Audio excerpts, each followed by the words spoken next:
You doing? Forging this knife.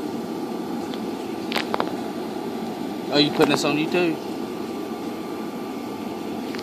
Well, that's my forge. Got a hair dryer hooked up to This is it. out of bricks, and then it's got in the bottom. Come over.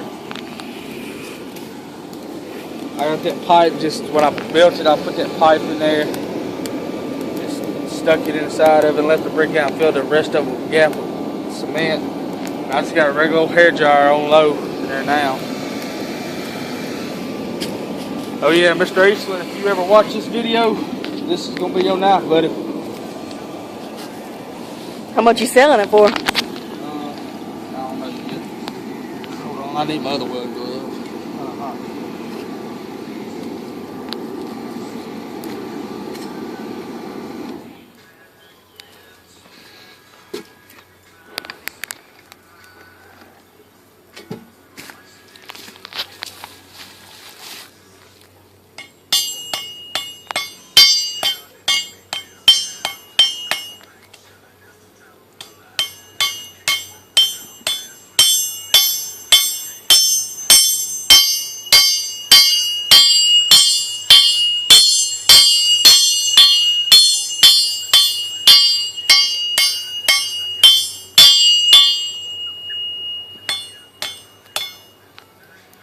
All right.